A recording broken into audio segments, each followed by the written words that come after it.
Kita bahas penangguhan penahanan tersangka kasus pagar laut di Kabupaten Tangerang, Banten bersama Komisioner Kompolnas Muhammad Khoirul Anam dan mantan Kabariskim Polri, Pak Susno Duaji. Selamat petang Pak Anam, Pak Susno. Selamat petang semuanya. Mbak Cindy. Pak Susno, kalau habisnya masa tahanan yang berujung pada penangguhan itu adalah hal yang memang sudah diatur. Tapi kalau penangguhan, karena masih ada perbedaan pemahaman antara jaksa dan juga dengan polisi sampai masa tahanan habis, itu adalah sesuatu yang bisa diterima? Ini yang agak aneh ya, yang menimbulkan pertanyaan, yang menimbulkan kekecewaan ya. Mengapa penahanan habis? Karena sudah 2 kali berkas perkara dikirim, ditolak dengan petunjuk agar kasus ini ditarik ke ranah tindak pidana korupsi. Nah, sedangkan Polri mengajukan pasal ini adalah tindak pidana pemalsuan 263. Sebenarnya ya, dari kacamata awam, tanpa melihat, tanpa membaca berkas, tapi dengan mengamati apa yang tertayang di media, bahwa jelas kasus ini tindak pidana korupsi. Mengapa demikian? Tidak mungkin seorang kepala desa menerbitkan berbagai surat palsu agar laut bisa disertifikatkan kalau tidak ada sesuatu yang didapat atau sesuatu yang dijanjikan.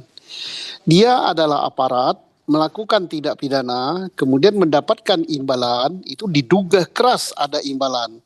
Kalau tidak ada imbalan, ngapain magarin laut? Nah, itu sudah menjadi tindak pidana korupsi. Gampang sekali pembuktiannya. Dari awal saya katakan bahwa tindak pidana ini tidak perlu disidik oleh markas besar. Level Polres saja bisa gitu. Nah, apalagi awalnya jaksa sudah menyidik akan mengarahkan ke tindak pidana korupsi, tapi Polri masuk juga, tapi masuknya dengan tindak pidana pemalsuan yang tentu nantinya mengarah kepada tindak pidana korupsi. Nah, itulah karena terjadi silang pendapat, terjadi bolak-balik berkas, maka habislah masa penahanan. Timbul praduga dari publik, apakah habisnya masa penahanan ini disengaja supaya enak membebaskan daripada tersangka.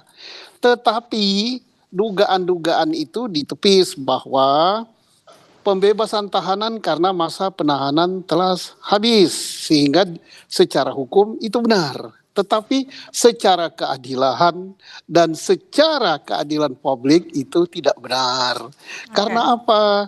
Kok 263 sampai selama ini gitu. Kok sudah diarahkan jelas korupsi, kok tidak dituruti? Padahal yang memberi petunjuk kan penuntut umum kan. Oke, kita tanya dulu ke Pak Anam, Pak Susno. Nah, ini Pak Anam sudah 2 kali bolak-balik berkasnya ini antara Kejagung juga dengan ke polisi. Kenapa? Memang karena ada perbedaan arti soal kerugian negara itukah yang membuat polisi tidak menggunakan pasal korupsi? Iya, kalau kita membaca agak detail ya, berita-berita yang ada itu kan memang saling beda persepsi ya. Yang satunya mengarahkan ke korupsi, yang satunya pemalsuan, dan polisi juga lagi berproses soal korupsinya, terutama gratifikasi di Kortas Tipikor. Nah, apapun itu sebenarnya menurut saya sih sudahlah. Ini kan kasus publik gitu ya. Semua orang secara kasat mata juga bisa merasakan denyut keadilannya. Oleh karenanya ya sudahin ini dengan cara ya duduk bersama aja. Duduk bersama antara kepolisian dan kejaksaan. Plus kalau perlu ya asistensi sama KPK misalnya. Ya karena memang pemalsuan kayak begini ini ya dekat dengan isu minimal dekat dengan isu gratifikasi yang itu di bawah ranah korupsi gitu. Karena ini kan, tapi kalau versi dari polisi ya ini sampai dilakukan penangguhan penahanan, alasannya juga karena apa sih? Ya karena masa tahanannya memang habis. Kalau tetap ditahan memang persoalan ya, tapi status tersangkanya kan masih tetap jalan, status penyidikannya tetap jalan. Nah, oleh karenanya penting bagi kepolisian dan kejaksaan untuk duduk bersama. Kalau perlu misalnya gelar perkara khusus misalnya begitu ya, libatin Kompolnas, libatin Komjak misalnya begitu, untuk melihat sebenarnya ini apa sih ini persoalan utamanya, jangan sampai misalnya kesannya itu ya kuat-kuatan institusi, dan itu kan nggak baik bagi penegakan hukum kita. Ya, polisi jadi nggak baik, jaksa juga dilihat nggak baik kalau terus-terusan begini. Nah, kalau misalnya kalau ini berdasarkan penjelasan ya, detailnya kami belum tahu. Kalau penjelasan apa namanya polisi, Bareskrim, itu kan kalau ditarik ke mana ke apa ke korupsi, nggak ada kerugian negara.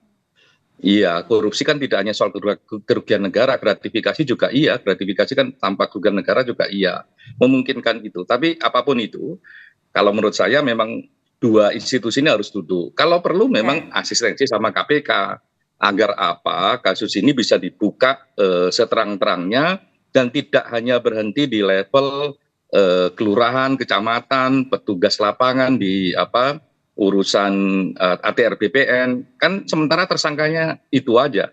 Padahal kalau lihat skema kepentingan nggak mungkin berhenti di situ.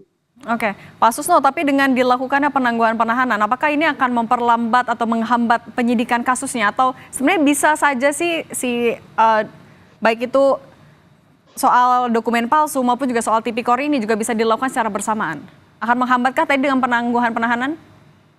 Saya sangat sependapat dengan Pak Hairul Anam. Itulah Kompolnas yang bagus, yang reformis ya. Jadi ini jelas sekali ya, polisi selaku penyidik dia akan menyerahkan berkas itu ke kejaksaan selaku penuntut. Apa yang diarahkan kejaksaan, dialah yang akan menerima berkas itu. Jadi mau tak mau ini harus jadi sekaligus tindak pidana korupsi. Dan benar kata Pak Hairul Anam bahwa dengan jadinya tindak pidana korupsi maka perkara ini akan terkuak siapa yang menyuruh melakukan itu, menerima gratifikasi berupa apa, sehingga nanti yang sudah di dalam wacana publik bahwa pelakunya itu tidak sampai kepala desa saja, tapi ada aparat lain. Apakah aparat Pemdanya yang lain ikut, apakah ada swastanya yang ikut, apa ada yang BPN yang ikut. Nah ini kelihatannya dari penyidik Bareskrim Ditpidum ini hanya membatasi kepada 4 orang ini. Ya jelas masyarakat publik kecewa. Katanya Pak Hairul tadi, kasus ini sudah menjadi kasus milik publik.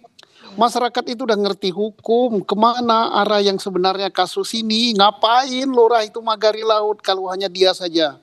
Jadi di sini masyarakat sangat kecewa sama penyidikan yang dilakukan ini, sangat kecewa juga dengan Kementerian Kelautan yang tidak terbuka, yang katanya pelakunya hanya kepala desa dan sanggup membayar denda 38 miliar atau berapa. Ini nggak beres semua ini. Pak Anam, bagaimana Anda menjawab tadi soal kekecewaan publik? Bagaimana Kompolnas akan memastikan mendesak polisi agar kasus ini tidak dalam tanda kutip seperti terabaikan?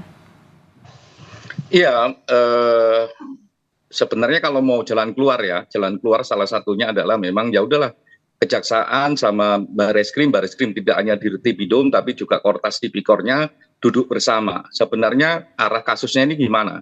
Ya kalau perdebatannya sampai saat ini misalnya ngomong secara formal kerugian negaranya tidak ada, kan ada gratifikasi.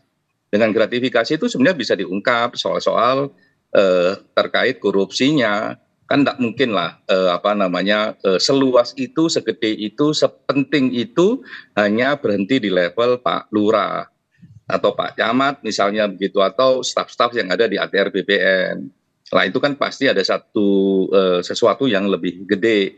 Termasuk juga kalau gratifikasi kan harus ada yang ngasih duit. Lah salah satunya ya bisa jadi pihak swasta atau siapapun itu. Nah ini penting karena apa? Ya ini kan tidak hanya untuk kepentingan dua institusi. Tidak hanya untuk kepentingan kepolisian, tidak hanya untuk kepentingan kejaksaan, tapi ini untuk kepentingan kita semua. Memastikan bahwa penegakan hukum itu kredibel, memastikan bahwa kepentingan publik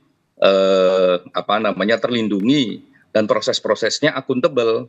Lah kalau enggak ya susah. Lah kalau Kompolnas akan mendorong ya ini bisa gelar perkara khusus yang bisa melibatkan kami, termasuk juga kalau mau, karena ini butuhnya juga cepat ya, karena akuntabilitas proses itu salah satunya juga efektivitas kerja, ya kecepatan proses, ya bisa juga sama-sama juga melibatkan Komjak. Kalau memang perlu juga bisa melibatkan rekan-rekan di KPK sebagai asisten misalnya begitu.